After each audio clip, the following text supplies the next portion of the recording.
L'homme misérable de Romains 7,24 essaie de plaire à Dieu sur la base de la vieille création, alors que cet homme est mort dans le péché. La conséquence de tout cela, c'est une entière faillite. Et pourquoi? À cause du péché. L'homme a été crucifié avec Christ. Comment donc cet homme peut-il plaire à Dieu? Si nous sommes morts au péché, nous sommes aussi morts et incapables de plaire à Dieu.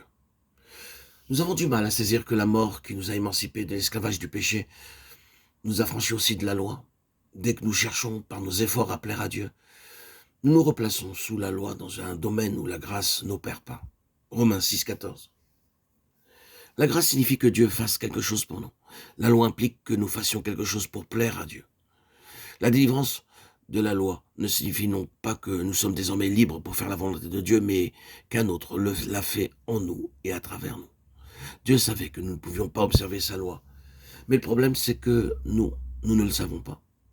Et il nous faut parvenir à la conclusion que nous sommes irrémédiablement faibles. La loi est intervenue pour que l'offense abondât. Romains 5,20.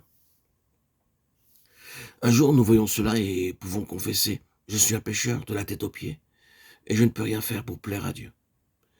C'est lorsque nous sommes convaincus que nous ne pouvons pas observer la loi de Dieu ou lui plaire en quoi que ce soit que la loi accomplit son dessein. Elle est ce pédagogue qui nous conduit à Christ afin qu'il observe cette loi dans nos vies. Galates 3,24. Loué soit Dieu. Il est le législateur qui est sur le trône. Et il est aussi l'observateur de la loi dans nos cœurs. Celui qui donne la loi l'observe lui-même en nous. Tant que nous essayons de faire quelque chose, il ne peut rien faire. C'est à cause de tous nos efforts que nous ne parvenons à rien du tout.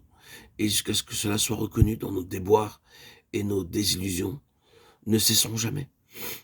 Nous avons tous besoin de parvenir au stade où nous dirons: Seigneur, je ne peux rien faire pour toi.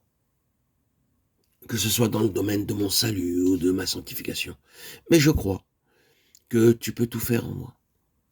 Romains 5 nous révèle l'homme en Adam. Romains 6 en Christ. Romains 7 dans la chair. Et Romains 8 dans l'esprit. Dès que nous acceptons la révélation de Romains 5 concernant notre état naturel, nous saisissons tout naturellement la vérité concernant les provisions de grâce que Dieu nous présente dans Romains 6. Nous nous reconnaissons comme morts au péché, aussitôt nous voulons plaire à Dieu. Cependant, à notre grand étonnement, nous faisons l'expérience décrite dans Romains 7. Tous nos efforts pour plaire à Dieu nous conduisent dans la chair. Et dans ce domaine, il n'y a que défaite. L'issue pour sortir de cet état nous est montrée dans Romains 8, c'est-à-dire dans l'esprit. Dès que nous sommes sur le terrain naturel, nous expérimentons tout ce que nous avons de manière naturelle en Adam. Mais si nous vivons dans l'esprit, tout ce qui est vrai en Christ devient effectif en nous. C'est en voyant l'entière corruption de notre vie naturelle que nous la répudierons, nous reconnaissant nous-mêmes non seulement comme morts au péché, mais morts aussi à l'égard des exigences de la loi. Morts car incapables de plaire à Dieu par nos propres efforts. Lorsque nous refaisons de vivre dans la chair, c'est-à-dire lorsque nous répudions le péché, mais aussi le fait que par nous-mêmes, nous ne pouvons pas plaire à Dieu, alors et pas avant, nous expérimentons ce que signifie vivre dans l'esprit.